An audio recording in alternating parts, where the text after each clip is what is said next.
Well, good morning, and this is becoming a bit of a regular thing, and I don't know about you, but I really like it. I love being here with you, and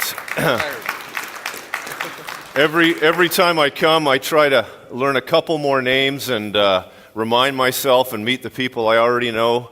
So if I haven't met you and I haven't shaken your hand and I haven't told you my name, Gord. Hey Gord, another one. Please come and talk to me afterwards. I'd love to meet you and hear your story a little bit today. I'm going to try and stay in the blue paint today with the chords, and I won't be able to come out there as much as I like to. I'm going to stay up here a little bit more in the light. But there's three intriguing men in the final week before Jesus died on the cross and was resurrected on Sunday. And those three men really don't play a very significant part in the events that are described in Scripture. They're just kind of mentioned in passing. One of them is an owner, one of them is a master of a house, and one of them was injured. And two of them, we don't even know their names. And one of them, we just kind of hear it as a tack on the end in one of the Gospels. And what I want to do is I want to walk you into Holy Week. In the church tradition, the next 7 days are known as the Holy Week, the days that lead up to the crucifixion and the resurrection. And I just want to look at three events, and I want to introduce you again, because you've probably read about these men, and maybe you didn't even realize their role in the events. And I want to do that by looking at three paintings. I love to teach artwork. I'm not an art historian, but I love to look at past events through paintings, and I want to do that today. But nevertheless, we're in Holy Week, and I want you to begin to think about what is to come. Because in the Christian tradition, in the Christian calendar, it's not Christmas, it's not Remembrance Day, it's not Mother's Day, it's not Thanksgiving, but it's Resurrection Sunday that marks the beginning of the church year. This is the highlight in the church calendar. And sometimes in our culture, with what is sold in stores or what is not celebrate, sometimes Resurrection Sunday, or as we would call it, Easter, kind of gets downplayed a little bit in our churches. And I really want to introduce us to what is to come in 7 days from now. I want to take us into the book of Luke, and I'm going to make some assumptions this morning. I'm going to assume, right or wrong, that you're familiar with the final days of Jesus. If you're not, you're going to. I think you're going to find this interesting anyway. But take a chance later to read one of the Gospels, one of the four books found in the New Testament of the Bible: Matthew, Mark, Luke, or John. Four different perspectives of the final days of Jesus, and in the last 3 or 4 chapters of each book, you'll get the whole scenario laid out for you. But I'm going to zoom right into 3 specific parts in the book of Luke. And I want to start with the first man, the owner, and I want to go down to one verse in particular, a couple verses in particular, verse 32. So those who were sent departed and found it as he had told them. As they were untying the colt, its owners asked them, "Why are you untying the colt?" They said, "The Lord needs it." Then they brought it to Jesus, and after throwing their cloaks on the colt, they set Jesus on it. As he rode along, people kept spreading their cloaks on the road. So here's our first man, the owner of the colt. We don't know his name, but it seems from the story that something had been prearranged. Jesus had been, for the past days, maybe even weeks, had been teaching parables, had been preaching, had been healing people, making all kinds of connections. More people were following him. His popularity, for good reasons or wrong reasons, was on the rise, and he was becoming more well-known in Jerusalem, in his hometowns, and there must have been some kind of connection or arrangement that had been done ahead of time, because there's not really any protest when the people that Jesus sends come and say, it's time. He needs the colt. So who this man is, we don't know, but I'm going to call him the owner of the colt. And maybe he was a friend of one of the disciples. Maybe he was one of the 72 that Jesus had sent out. Maybe he was one of the Essenes group, that special group of people that devoted themselves, that moved out from their homes into the desert. We don't know. But here's a man who offers something for Jesus to ride upon. I want to show you a picture from the Middle Ages. 1125, the master of Taul in northern Spain painted this picture, this painting.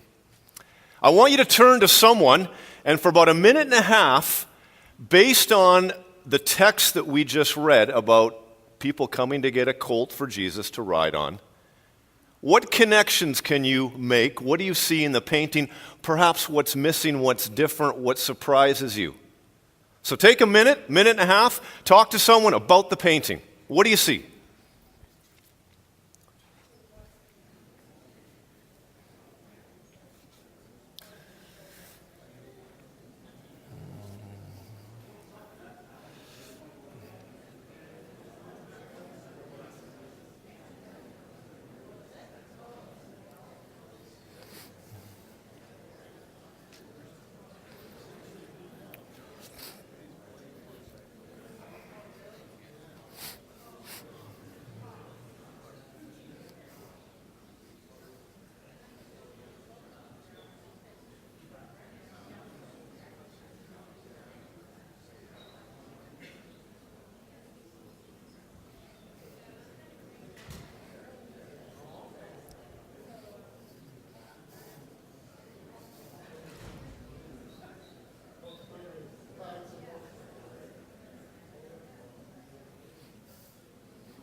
Well, I don't know about you, but this man's painting of the triumphal entry of Jesus, that's the title of this painting in 1125, isn't the way I picture it. That's fine.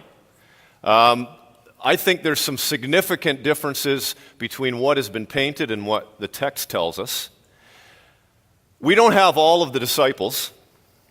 If we count them, we've got 1, 2, 3, 4, 5, 6, 7 following behind Jesus. We have Jesus on a colt, and then right behind is the mother, the donkey. In other Gospels, it mentions both animals. And Jesus has been given the colt or the foal to ride upon because it had never been ridden, never been used for anything. It was a sign of purity. But the mother would often follow close behind, so to be able to separate the two would have been very, very difficult. But when we read in some of the Gospels, it just mentions he was riding on a colt or on a foal. But here we have, I think, a more accurate presentation of probably what it would have looked like. Two animals. The multitude, this is the strangest part of this whole thing. If as I already said, Jesus was becoming more popular, there would have been lots of people that would have been aware or with him. In fact, in the book of Matthew, it says the whole city of Jerusalem was stirred. Word of mouth. People knew. People had heard. And the multitude is reduced really to two people. If you look real close above the people, there's a couple of faces, 4 faces squeezed in a window. But the multitude is reduced to these 4 people. In the Middle Ages, when people painted religious paintings, the focus was on the nature of God, who God was, who Jesus was.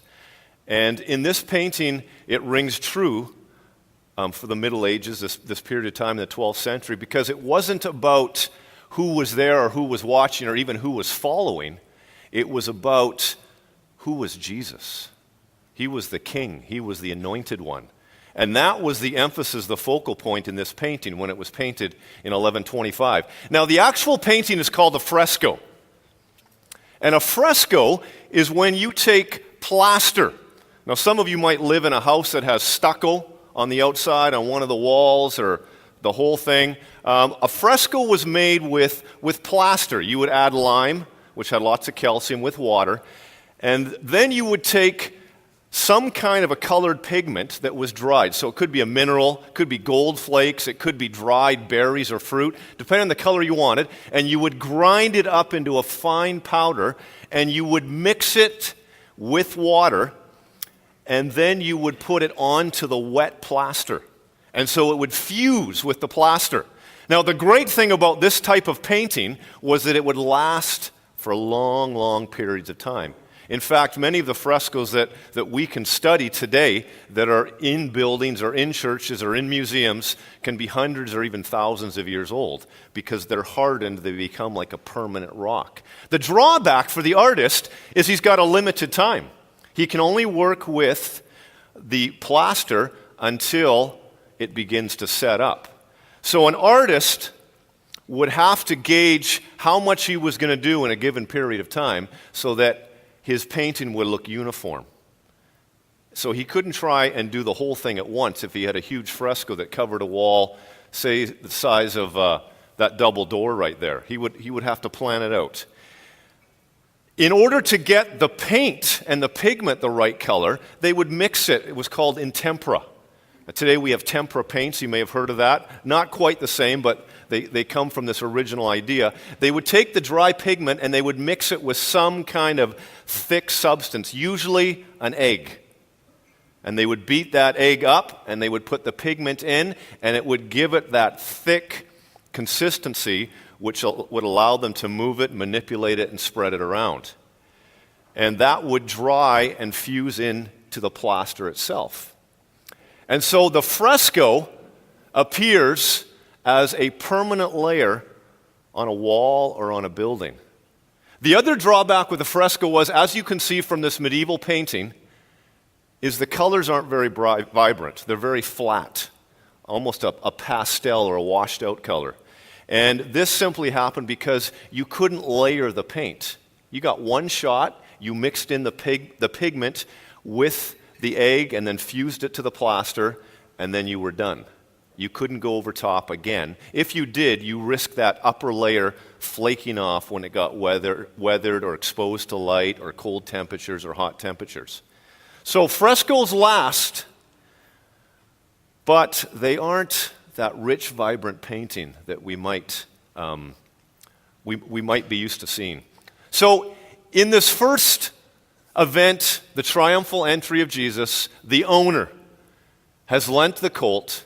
We don't know anything else about him, but what matters here is that we see Jesus as the king, the royalty. In the Roman world, it was very common to present a new leader by marching them in a large ceremony into a city. If they had conquered an area, if they had been anointed a new king, they would be presented. They would be given the key to the city, so to speak. And everyone would know. They would walk through and people would recognize them as the new leader. So in a cultural tradition, the triumphal entry of Jesus by many of his followers was seen as a sign of rulership, of leadership, of coming into a position of power. If we look at this event in the context of the life of Jesus, that was not what he was interested in. He was on his way to complete what his Father had asked him to do, and that was to go to the cross. That's our first man. Our second man is the Master, and we're going to go to Luke 22. Jesus has been anointed at Bethany while he was with his disciples, and now they are preparing for the Passover. That event that would take place once a year, and it was remembering the angel of death passing over the people of Israel when they were slaves in Egypt.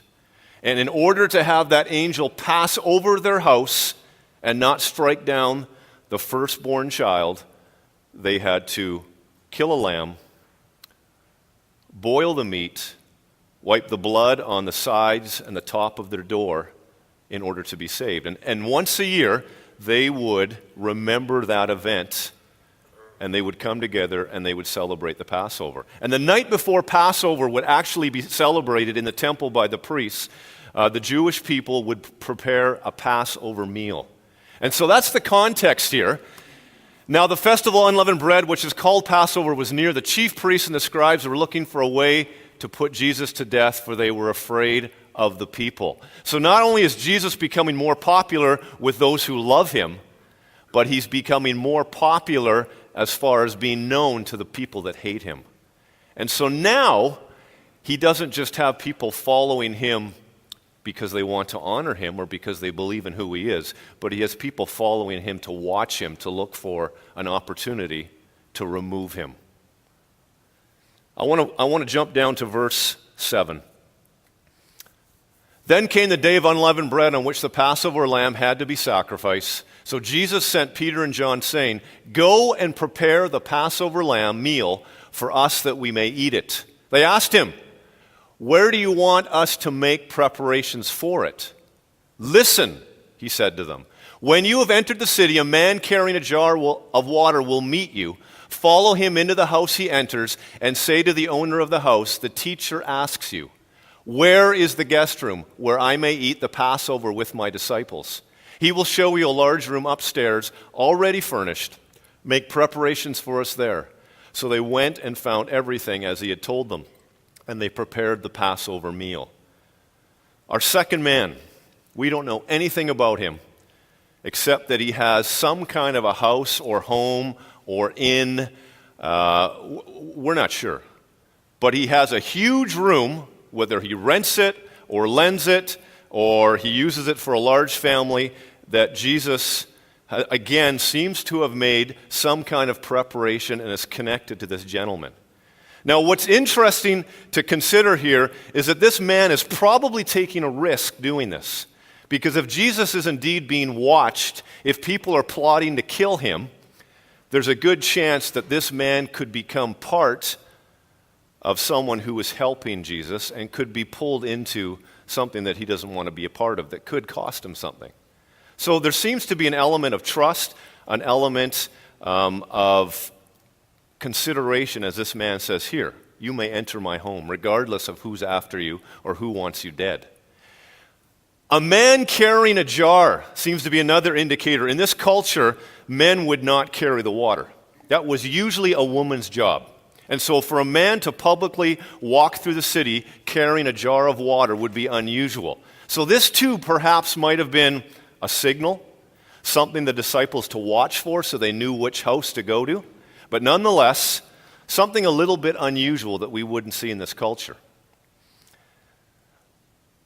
That takes us to our second image. A Renaissance painting, one of the most famous Renaissance paintings done by Da Vinci, finished in 1497, of the Last Supper in the upper room. I want you to turn to someone and for a minute or two, ask each other what is different, not in the context or what is painted, but how it's painted compared to the first painting you saw. What characteristics can you see that make this obviously from a different time period than the earlier picture? Go ahead.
All right, someone tell us something that you found that was different. Yes, please. It's more detailed and more color. Absolutely. What else do you notice, Patrick? Perspective. For sure. Anything else that you noticed? Yes. Explain that a little bit for us.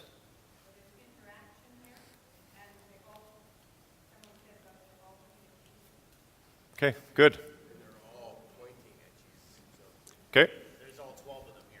good. Yes, sir.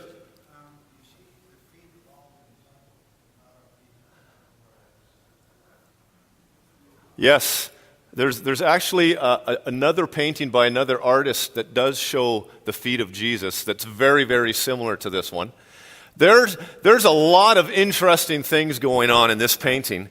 First of all, this, right at the end of the 15th century, 1497, painting was beginning to change. The fresco was on its way out, and oil painting was on its way in. And we're not quite sure where oil painting, that medium, came from, somewhere in the East, Afghanistan or China or India. But it begins to change the way people paint. And Leonardo da Vinci actually uses a combination of both. So he starts with the traditional fresco base of plaster, but he lets it harden. Rather than keeping it moist and allowing the color to penetrate it, he lets it harden as a rigid base.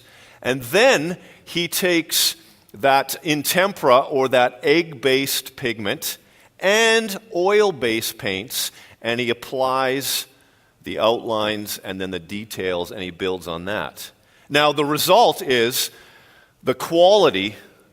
This painting has been restored a number of times. I think the last one was about 15 years ago. It's slowly disintegrating to beyond repair. And because it doesn't have the qualities of the fresco where the paint is embedded in the plaster, you've got those layers of oil paint that gives it the deeper, richer colors, because now you can layer over top of one another, but it doesn't have that longevity, that long-lasting quality. So this begins to happen in the Renaissance time period, 14th, 15th century. And so he begins to experiment with this new medium, this oil-based. The painting itself is really, really intriguing. The Renaissance period was a time of rebirth, and it was a rebirth of what the Roman civilization and the Greek civilization before it really valued, and that was humanity. And so a lot of those qualities come through Renaissance paintings, even biblical themes. We see that Renaissance quality where humanity, man, woman, is celebrated, their value, their dignity in the eyes of God. And so in this particular one, we clearly see the individual.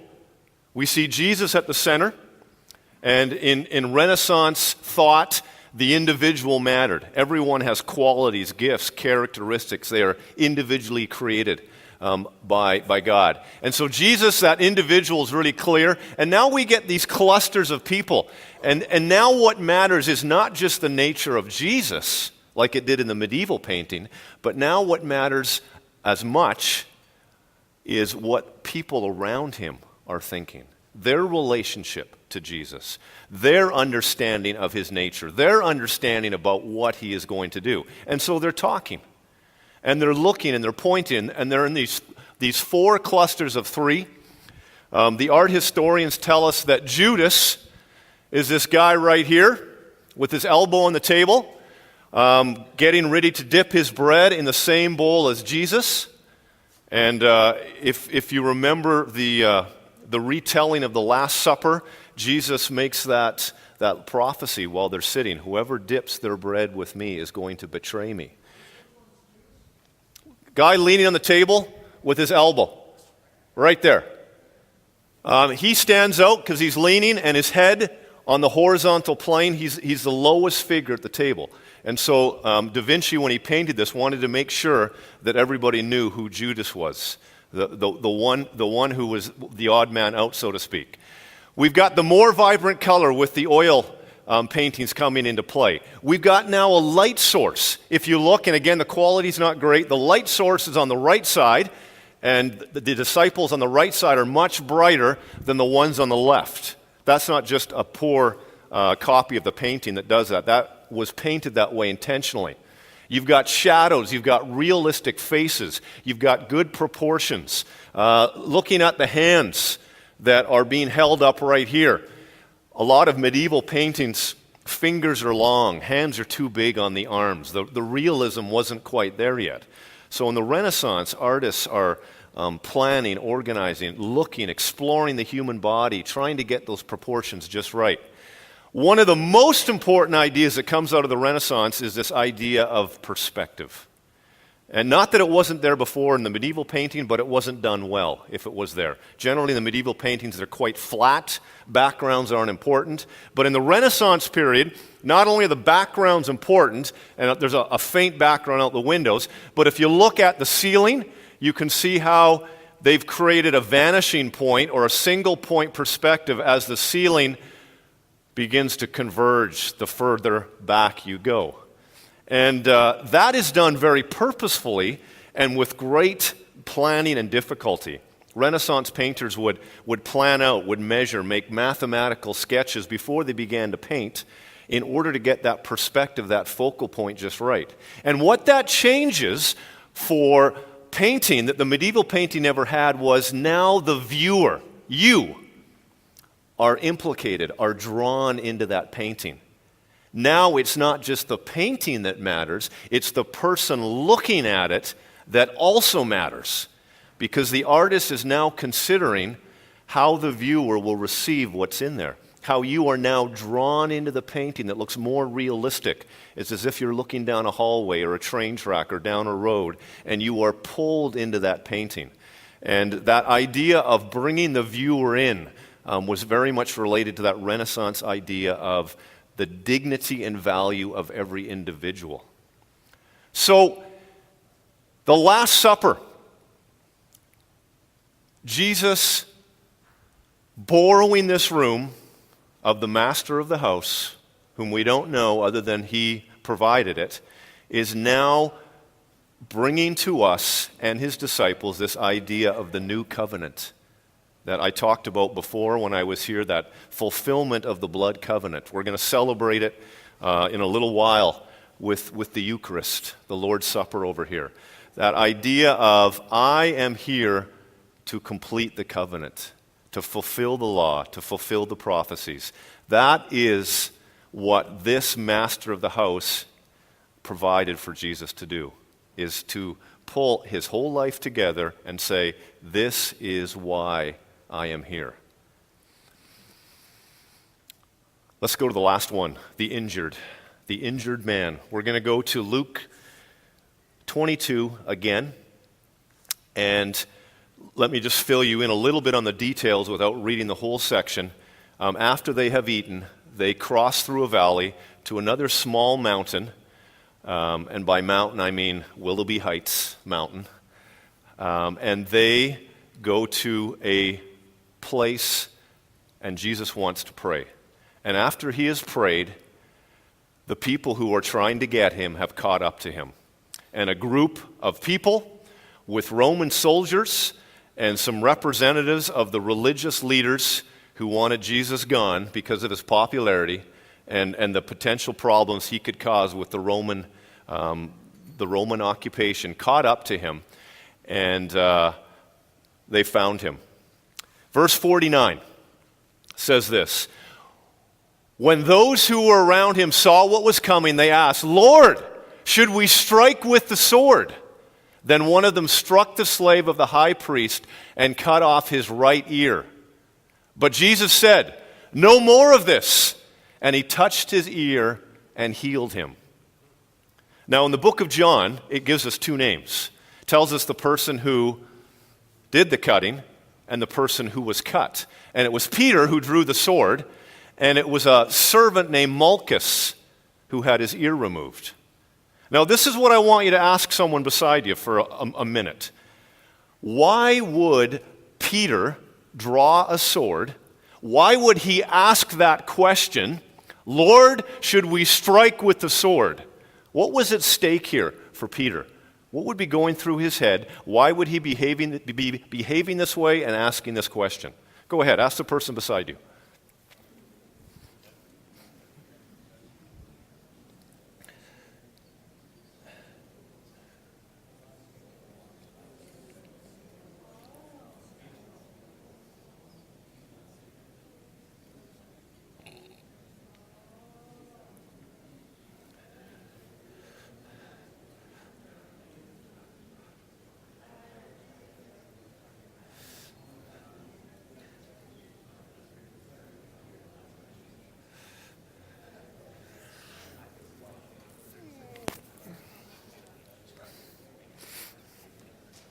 All right, what do you think? What, if you were Peter, what might he be thinking or feeling that would cause him to ask such a question or do such a thing? Any ideas? If you protect Jesus, of course, then it's to show, well, we're healers. Let's show people that, if you do strike somebody and remove something, you can heal Okay. at the same time, too, right? All right, I like that idea of protection. I think earlier didn't Jesus say to Peter that you're going to deny me 3 times? I think that this was probably just like or did that happen after? I can't remember. Yeah, good. Very good. I like that. Any other ideas? Pastor Jim. I thought the question might arise because Peter remembered the teachings of Jesus, turn the other cheek and blessed are the merciful, for they'll be shown mercy. So he thought, well, this would be the exact opposite, but for self-preservation, Lord, should I strike him with the sword? Can I get a special dispensation to do that? All right. Yes, Frank. Peter also remembered that he was told that he was going to deny him 3 times, and in doing so, he thought, well, I won't deny him. And I'll cut him. Right. Right. And the guy ducked when he swung. He was going for his neck, and he ducked and he swung to get his ear. Yeah, and that's an interesting idea. I really don't think Peter was going to cut his ear off. That wasn't his intention. I'm sure he was either going to split his head in 2 or remove his head. That fight or flight experience that probably many of us have experienced when we get into a very, very difficult situation and we just react out of fear. And afterwards, we look back and go, what was I thinking? Well, you probably weren't. Whether that was Peter's response, most likely it was. He's reacting. Now, I want to show you a final painting that is just, it's breathtaking. When you look at this one compared to the other 2, it's going to draw you in. And we're going to talk about this. So we're going to turn to this painting, and I'm not going to say anything for about 30 seconds. I just want you to feast your eyes upon it. This is The Taking of Christ by Caravaggio.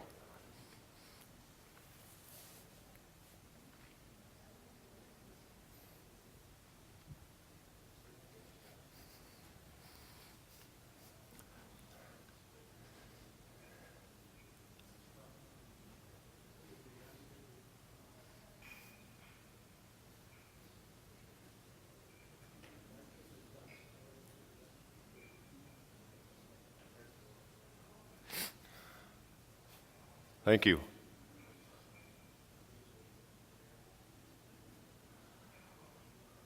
Now, I hope you can see some significant differences over the other 2.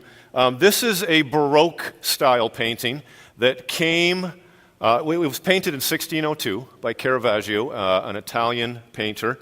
And the Baroque period was a period in Western Europe where the church, the Catholic Church, was reeling from the attacks by Luther, Calvin, Zwingli, these Protestant reformers that protested against some of the corruption in the Catholic Church. And they were trying to come back to the world and say, we have a purpose here. We are the church, and we want to show you what the church is supposed to be. And so the real purpose of Baroque painting during the 17th century was about the Catholic Church saying, we want to present you the story of Jesus. And we want to show it to you through painting. We want to teach you. A lot of people still couldn't read yet. Printed books were just starting to come off the press, and painting was a powerful tool. And in this style of painting, it's all about movement and emotion. And I hope you sense that in this painting in a way that the other 2 just don't capture. There's this sense of something is going on. There are emotions here, conflicting emotions. We're in the middle of a fray. And so from left to right, we have John, then Jesus, Judas kissing the cheek of Jesus, two Roman soldiers in their armor. You can see them back to back. And then on the far right is the artist of the painting, Caravaggio. Not a very unusual thing to do in this period of time, to paint yourself into a significant painting for a whole bunch of reasons that I won't get into.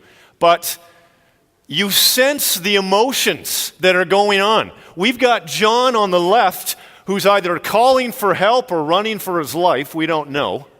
But you can see that emotion with the hand raised. We've got Jesus with his eyes closed. Look at the hands at the bottom of the painting. Those are the hands of Jesus. This is the artist's interpretation of the event. But we have a completely different emotion that Jesus is experiencing than John beside him. Whether it's an emotion of it's finally happened, or there's nothing I can do, or sorrow because Judas has finally gone through with the betrayal. We don't know, but there's definitely a distinct emotion. Then look at the face of Judas. He can't even look at Jesus face to face. It looks like his vision is glancing off, unable to make contact, definitely anguish in his face. And then we've got the two Roman guards. We can't really see much of their face, but they're there to do a job.